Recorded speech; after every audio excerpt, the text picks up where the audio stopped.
sobre actualidad en Uruguay. Un programa TPC, la voz de los sin voz. Con la conducción de Isabel Silva.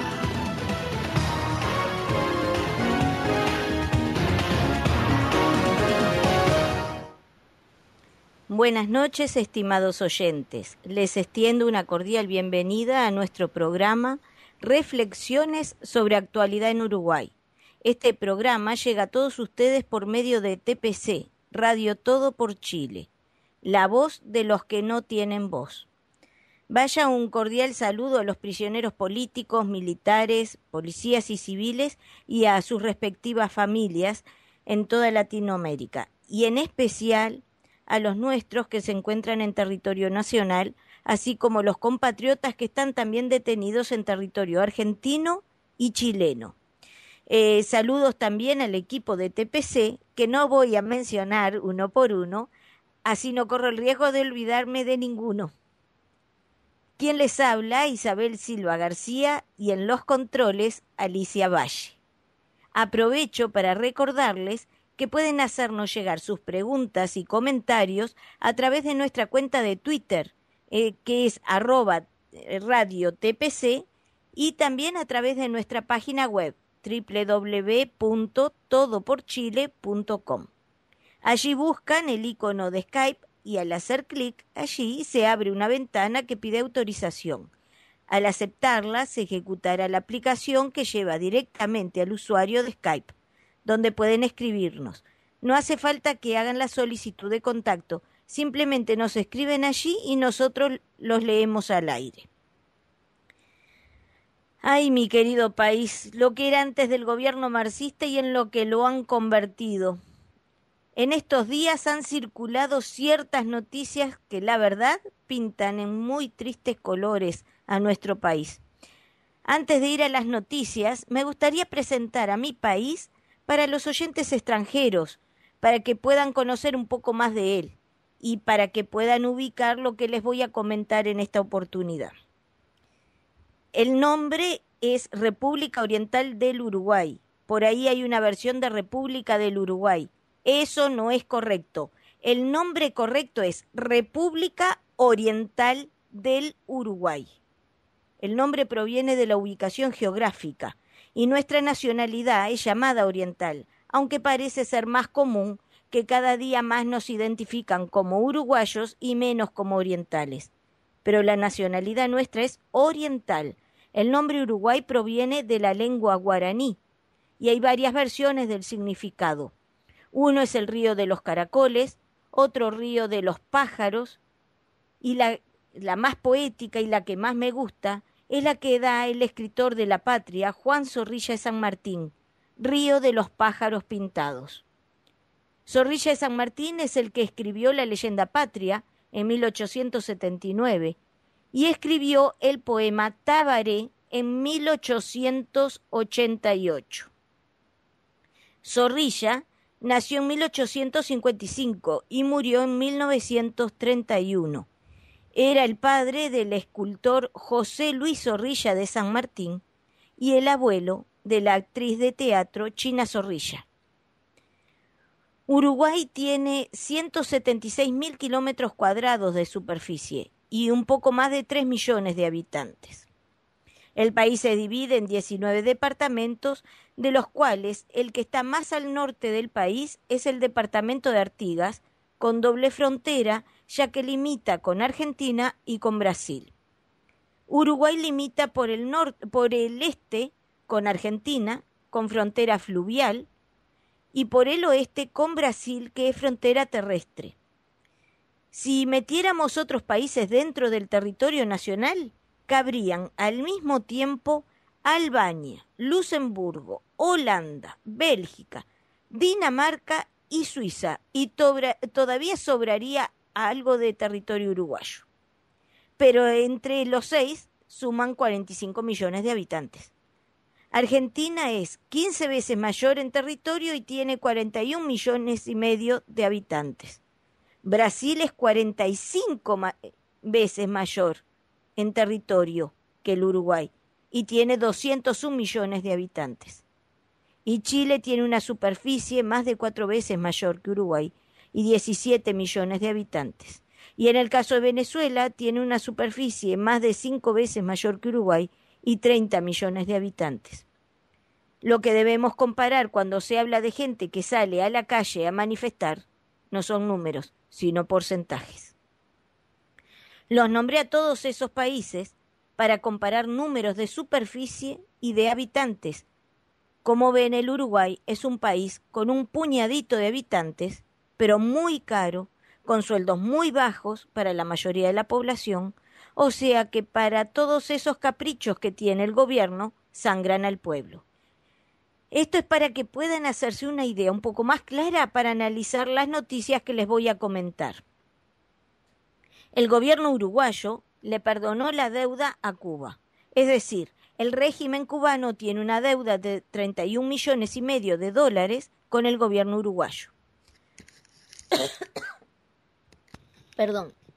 El diario El Observador de Uruguay publicó un artículo donde nos dice que la revista Forbes destaca que Fidel Castro tiene una fortuna evaluada en 900 millones de dólares, la cual supera a las reinas Isabel de Inglaterra y Beatriz de Holanda. ¿Cómo hizo esa fortuna? Pues matando de hambre y sangrando al pueblo cubano. Y como a los hermanitos Castro no les alcanza con esa fortuna, el Poder Ejecutivo de la República Oriental del Uruguay decidió condonarle la deuda de 31,5 millones de dólares que Cuba debe a Uruguay. Pero eso no es todo, porque las Naciones Unidas no les darán apoyo monetario a los expresos de Guantánamo. Así que el gobierno les asignó una dieta de 70,000 pesos por mes, o sea, 2.800 dólares por mes. Eso además de los 500 pesos por día que recibe cada liberado de Guantánamo, o sea, 15,000 pesos al mes que les da la central sindical. Hacen un total de 85,000 pesos cada uno y son 6, o sea que son 510,000 pesos. En dólares vienen a ser 20.400. ¿Será por simple generosidad del gobierno o por algo más? Analizamos esto teniendo en cuenta que el salario mínimo de Uruguay ronda los 10.000 y los 10.000 pesos, y, o sea, unos 400 dólares. Y más de la mitad de la población trabajadora percibe ese salario mínimo. Pero lo más preocupante no es tanto el hecho del perdón de la deuda a Cuba o la dieta a los 6 liberados, sino que lo malo es que descuida a los habitantes de su propio país. A todos esos gastos le debemos agregar los 300 millones de dólares perdidos de Pluna, los millones de dólares perdidos de ANCAP, los millones de dólares perdidos en ALUR, los millones de dólares invertidos para comprar votos. Mientras tanto, la salud pública está tan decadente y sin recursos que los pacientes mueren sin ser atendidos debidamente. Y la decadencia no es solo económica, sino también por la mala calidad de sus funcionarios. El domingo 15 de febrero, hace una semana atrás, hubo un incendio en un comercio pequeño en el departamento de Artigas. Resultaron quemados 2 mujeres y un niño de 8 años. Los 3 fallecieron. Y no fue solo por las quemaduras, sino por la ineptitud de la gente de salud pública. Decidieron que no los trasladarían con helicóptero a Montevideo. No por falta de recursos tampoco, porque el helicóptero lo ponía la Fuerza Aérea Uruguaya y era gratuito. Fíjense que en Artigas la salud pública no tiene un CTI, o sea, un centro de tratamiento intensivo. O sea, que la gente, cuando necesita un tratamiento intensivo, tiene que ser trasladado a la capital del país. Y en este caso, la FAU, la Fuerza Aérea Uruguaya, puso a disposición un helicóptero de la Fuerza Aérea para trasladarlos, lo que llevaría solo un par de horas la distancia de 648 kilómetros que separa a Artigas de Montevideo. Pero los funcionarios de salud pública decidieron hacer el traslado por tierra, no usar el helicóptero.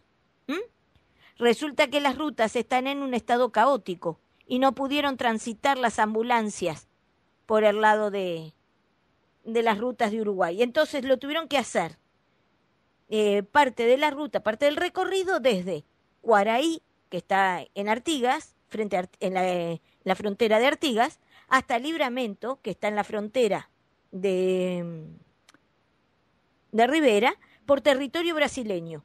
Esa distancia implicó 105 kilómetros.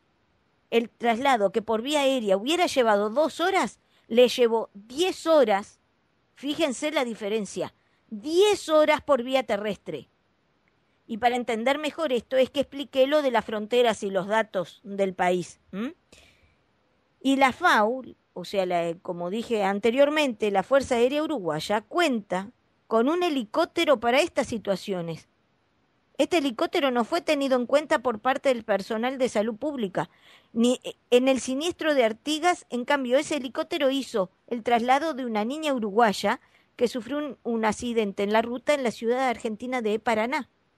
El helicóptero partió a las 6 de la mañana del día viernes 20 de febrero con destino a Paraná.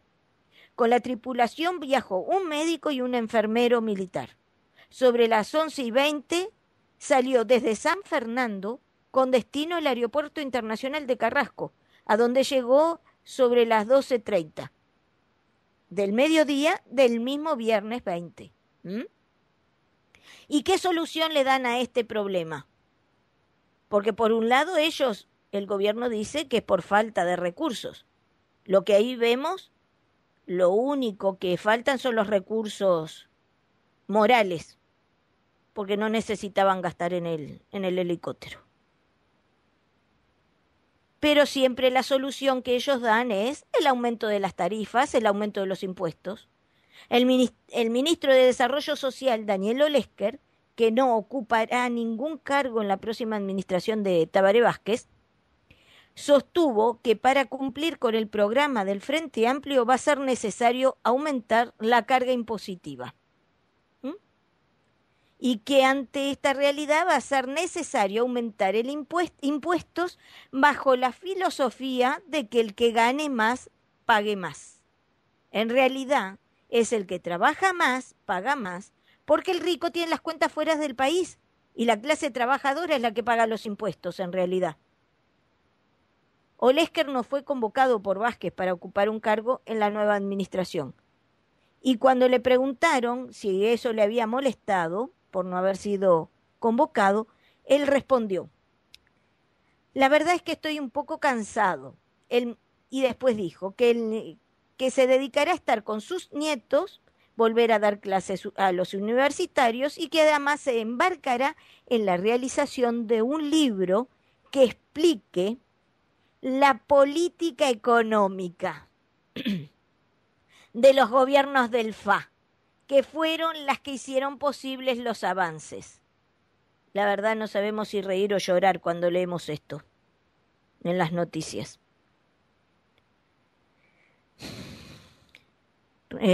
Los logros, sí, de acercarnos más a la orilla del abismo. O sea que se va a dedicar a adoctrinar ideológicamente a los más jóvenes. En lo único que han avanzado es, como dije recién, es en acercarse al borde del precipicio. En estos días Mujica fue entrevistado por un diario llamado Perfil, que es de la República Argentina. En esa entrevista criticó a la justicia uruguaya, haciendo clara alusión a la lucha de clases. O sea, le sale por cada poro su forma de ser. Dijo que la justicia no existe porque refleja el peso de las clases dominantes.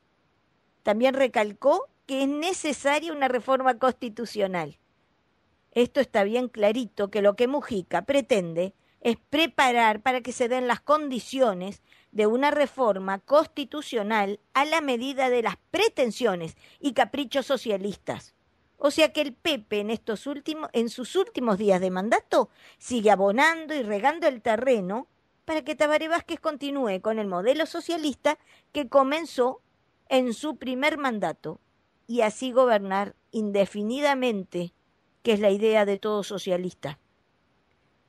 El primer mandato de Tabaré Vázquez fue desde el 1 de marzo de 2005 al 28 de febrero de 2010.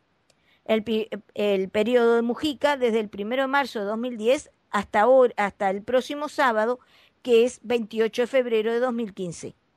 Y el 1 de marzo comienza el segundo periodo de gobierno de Tabaré Vázquez, que durará hasta el 28 de febrero del 2020. Hagamos un poquito de memoria. No olvidemos cómo fue el primer periodo de Tabaré Vázquez. O sea, el comienzo del marxismo en el gobierno de la República. Los presos políticos que tenemos hoy en nuestro país fueron presos en el primer periodo de Tabaré Vázquez, porque desconoció el resultado de las urnas, diciendo que no siempre la mayoría tiene la razón. Claro, él aplica esa frase solo cuando le conviene. Porque ahora cuando el resultado de las elecciones, ahí se quedó calladito, ya no dijo eso. Y no solo presos políticos en nuestro territorio nacional, sino que también tuvo el tupé de extraditar a 3 compatriotas que los envió a Chile, y otros están prisioneros en Argentina. Vázquez fue el primer intendente marxista de Montevideo y el primer presidente de la República de corte marxista. Recordemos también que durante su primer gobierno, Tabaré Vázquez pretendió mover los restos del prócer, el general José Artigas, del mausoleo, y todo el pueblo se hizo presente en las calles y en la Plaza Independencia junto a una caballada gaucha que recorrió el país arrancando del departamento de Soriano, unos días antes del 18 de julio. Y el pueblo dijo, presente mi general, y tuvo que dar marcha atrás. Una acotación. Más adelante les voy a mencionar lo que se conmemora el 28 de febrero, que también comenzó a hacerse patria por el departamento Soriano, como esta caballada gaucha. Y como siempre decimos, eso demostró que una vez más nuestra patria se hizo a caballo. Ese día fue el 18 de julio de 2009, día que se conmemoraba la jura de la primera Constitución, cuando se convocó todo el pueblo a decir presente mi general. Y además era el 2009, o sea que era año electoral. Ese mismo Tabaré Vázquez fue el que comenzó a distorsionar las fechas patrias, cambiándoles el nombre o el significado. Al día del natalicio del general Artigas le puso el día del nunca más. Al día 25 de agosto, que es el día de la declaratoria de la independencia nacional, le puso como nombre el día del comité de base. Al escudo nacional lo sustituyó por un sol poniente que anuncia que se viene la noche oscura.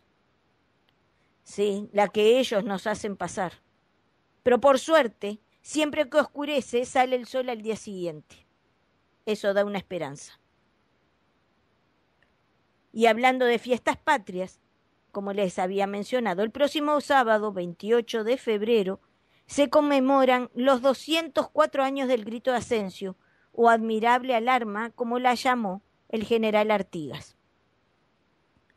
Comenzó en el departamento de Soriano, igual que como arrancaron la caballada gaucha en el 2009. Solo que esto sucedió en febrero de 1811. Para recordar la admirable alarma o grito de Ascenso, les voy a leer unos segmentos de los artículos del capitán Ernesto Sicari y del teniente coronel Óscar Herrera Cuña. Dichos artículos están publicados en la revista Armas y Letras de la número 9. Esa revista es una publicación del Instituto de Historia Militar Rolando La Guarda Trías. La gesta artiguista comenzó en 1811. Podemos decir que comenzó con el grito de Ascenso del 28 de febrero de 1811, aunque el movimiento revolucionario había comenzado en Buenos Aires el 25 de mayo de 1810. El capitán Sicari nos dice lo siguiente. José Artigas, al asumir el papel protagónico de la conducción de los destinos revolucionarios en 1811, aparece dotado de una concepción sistemática y clara, exclusiva de su personal interpretación de los intereses del pueblo oriental, contando con la atribución de un pensamiento propio en concordancia con los hombres que lo rodeaban.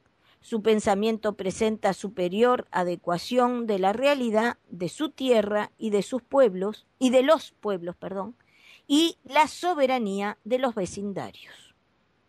Desde Paysandú se dirige a Mercedes, donde arengó a los orientales con una proclama que comienza diciendo: leales y esforzados compatriotas de la banda oriental del Río de la Plata, vuestro heroico entusiasmo de patriotismo ocupa el primer lugar en las elevadas atenciones de la excelentísima Junta de Buenos Aires, que tan dignamente nos regentea.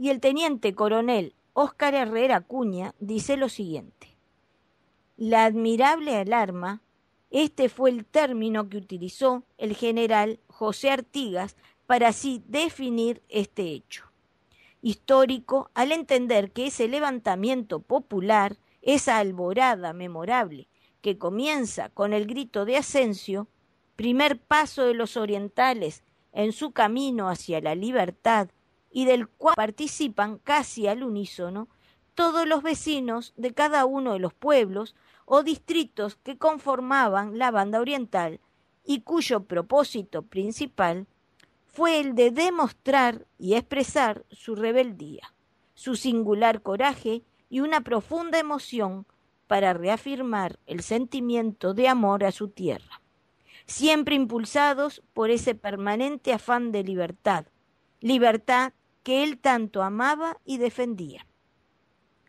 Al referirnos a la admirable alarma, estamos recordando una fecha histórica cargada de un alto contenido de emoción por todo lo que ella significa para los orientales y por ser uno de los actos de sublevación ocurridos en la banda oriental, siempre inspirados en los ideales artiguistas, esos ideales que contagiaron a quienes fueron sus fieles seguidores. Los antecedentes previos son que todo comienza ante la amenaza a la banda oriental por parte del ejército de observación porteño al mando del general Martín Rodríguez. Para hacer frente a estos hechos, se inicia una convocatoria general para iniciar el levantamiento del pueblo oriental y comenzar así la lucha por la libertad. Esperen un momentito.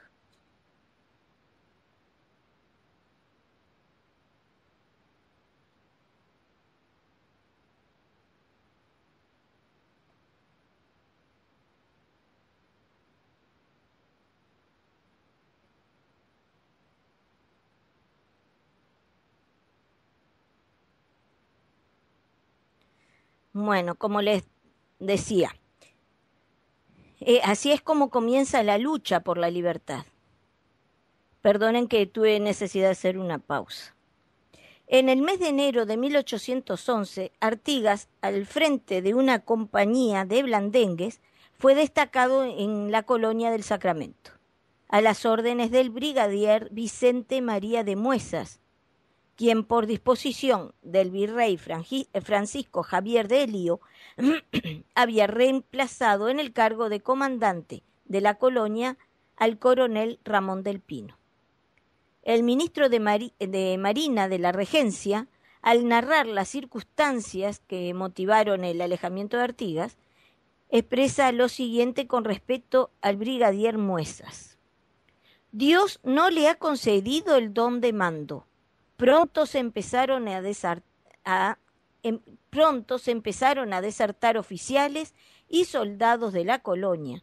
Por último, un día llamó al capitán de blandengues, don José de Artigas, y si sobre algunos de sus soldados habían entrado en un huerto y comido alguna fruta. Le dijo tantas cosas amenazándole con que le pondría preso que lo sofocó. Y Artigas, perdón, y Artigas salió volando, vomitando venganzas. Este hombre, insultado y agraviado, sale vomitando furias, desaparece y cada pueblo por donde pasaba lo iba dejando en completa sublevación. Eso nos cuenta el teniente coronel Óscar Herrera. Y dice, Artigas desertó el 12 de febrero de 1811.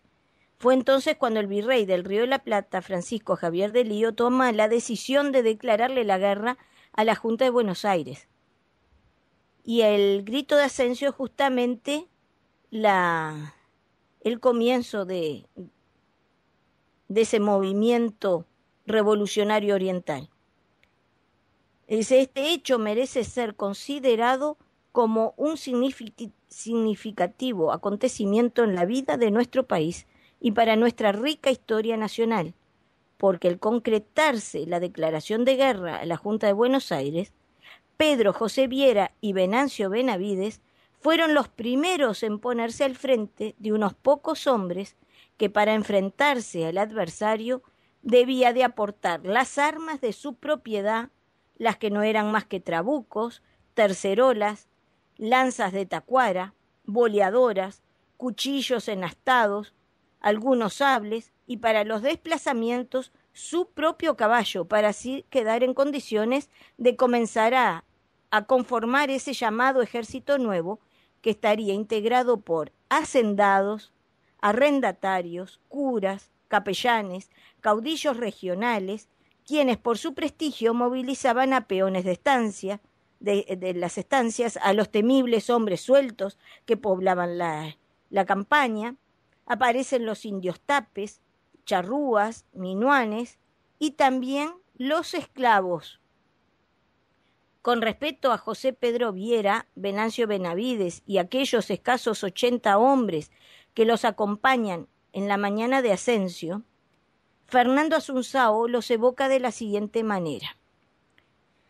El primero era un hombrón de pobladas barbas negras, capataz de campo, de nombre Pedro José Viera, de origen portugués, que se notaba claramente en su característico modo de hablar con marcado acento, al que conocían mejor por el apelativo de Perico el bailarín, debido a su fama, bien cimentada como intérprete de épicos pericones, fandangos y contrapuntos de malambo, en bailongos de candil y pulperías.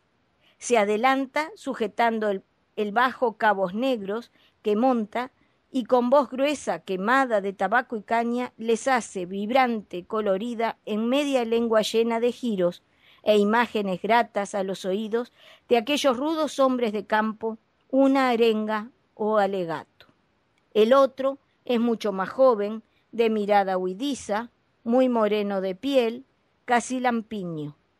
Es suboficial de Blandengues, de Montevideo, uno de aquellos indultados que con la protectora Conducción y Contralor de Artigas entraron al cuerpo cuando las inglesas, aquí está haciendo alusión a lo de las invasiones inglesas, lo aclaro para la gente que no es ni oriental ni argentina, que son los que pueden no entender bien a qué se refiere.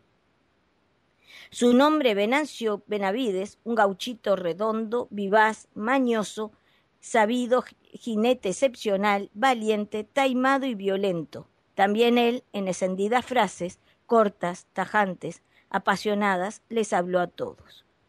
Continuando con lo que dice el profesor Fernando Asunzao, dice, y con respeto a los 80 hombres que estuvieron al amanecer en Asensio, eran hombres de la más diversa catadura, pero todos vecinos, vestían del modo abigarrado de los gauchos, sombreros aludos o de alta copa, descoloridos o gastados por las intemperies, de paño o de pajilla, grandes y llamativos pañuelos a la cabeza o alrededor del cuello, chalecos o chaquetas con bordados, anchos cintos cerrados por hebillas o monedas, grandes cuchillos sobre los riñones, calzones o chiripás, estos también de muy variados colores, botas de potro, algunos con boleadoras a la cintura, varios grandes pistolotes de pedernal o trabucos de abierta boca broncínea, alguna tercerola en las manos o atravesada en el recado,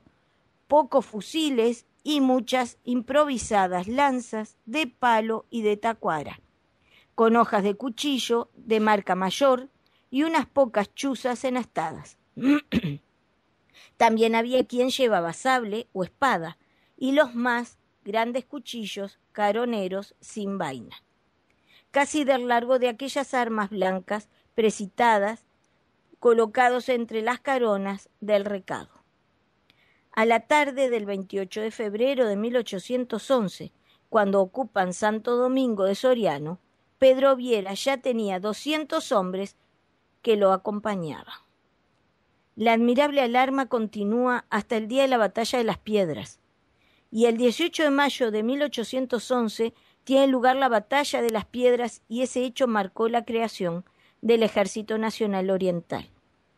Y yendo en orden por los años, vamos a recordar que el 19 de abril de 1825, un grupo de orientales y también algunos extranjeros, habían hasta griegos entre ellos, desembarcan en la playa de la Graciada.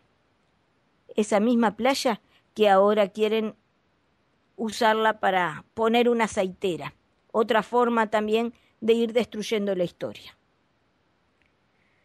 Bueno, ahí desembarcaron al mando del general Juan Antonio Lavalleja, junto al general Manuel Oribe y el general Frutuoso Rivera. El 25 de agosto de 1825, esa fecha que al principio decíamos que la cambiaron desconociendo su verdadero significado y poniéndole el nombre del día del comité de base, es la fecha de la declaratoria de la independencia. En Wikipedia, por ejemplo, desconocen el 25 de agosto de 1825 y mencionan que el día de la independencia es el 27 de agosto de 1828, pero ese fue el día de la Convención Preliminar de Paz que la ratificaron el 4 de octubre de 1828. Y si bien a partir de ahí fuimos libres, la declaratoria de la independencia no hay que olvidar que fue el 25 de agosto de 1825.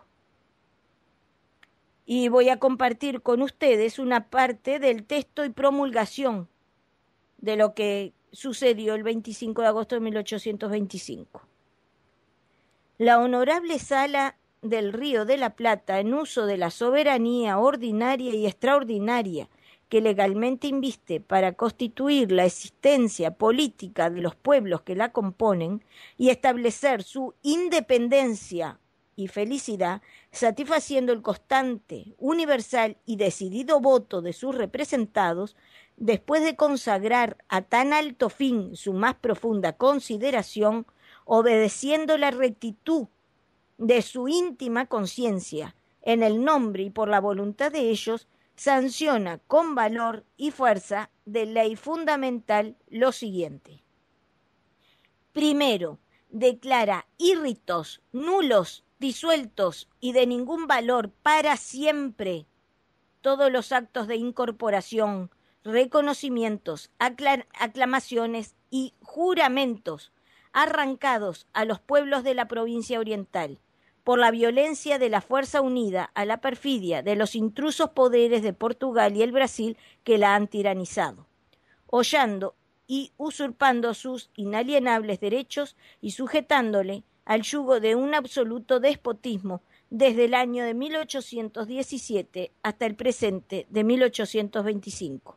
Y por cuanto el pueblo oriental aborrece y detesta hasta el recuerdo de los documentos que comprenden tan ominosos actos, los magistrados civiles de los pueblos en cuyos archivos se hayan depositados aquellos, luego que reciban la presente disposición, concurrirán el primer día festivo en unión del párroco y vecindario y con asistencia del escribano, secretario o quien haga sus veces a la Casa de Justicia y antecedida la lectura de este decreto, se testará y borrará desde la primera línea hasta la última firma de dichos documentos, extendiendo enseguida un certificado que haga constar haberlo verificado, con el que deberá darse cuenta oportunamente al gobierno de la provincia.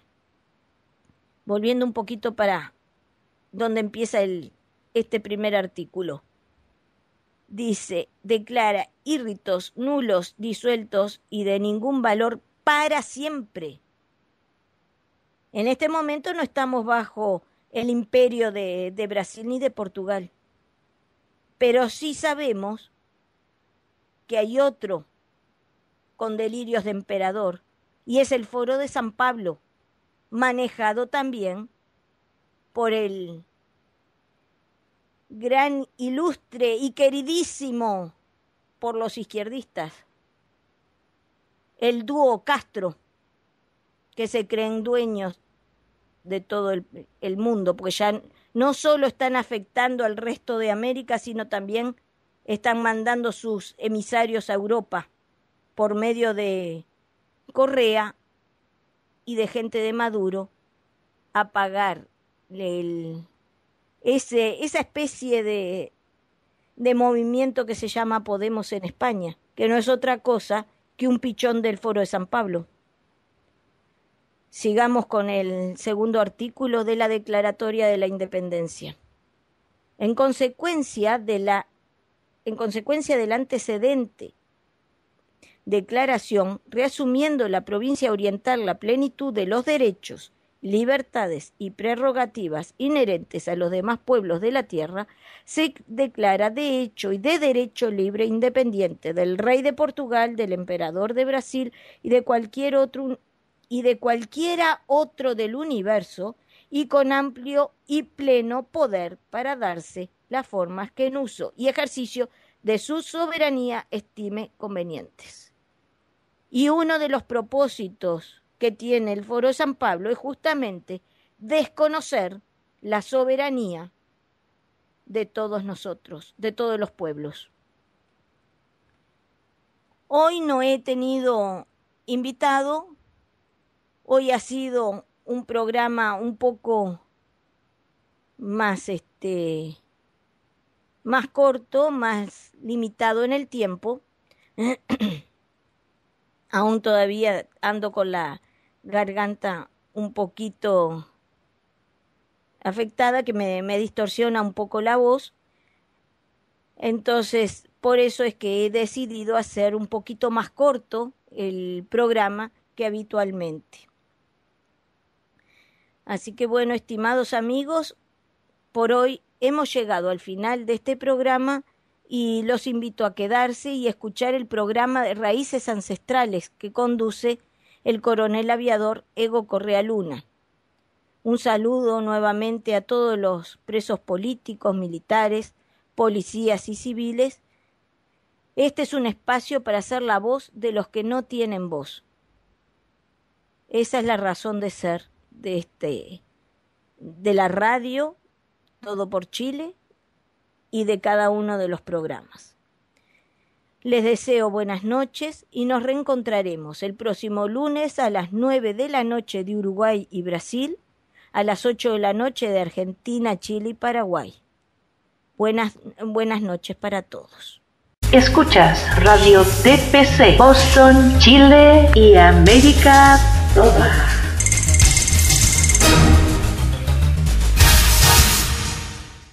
Cárceles y penales donde los que derrotaron al terrorismo, liberaron sus países y protegieron las constituciones de cada uno de estos, hay miles en toda América.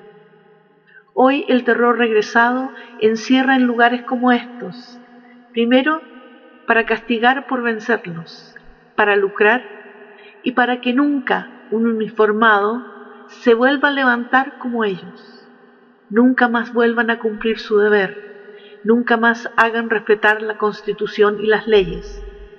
Los hoy apernados terroristas de ayer, hoy regresados, elevados a la santitud por la izquierda perversa internacional, que hace todo lo posible por hacer de América toda, el continente, donde sucumbió la libertad.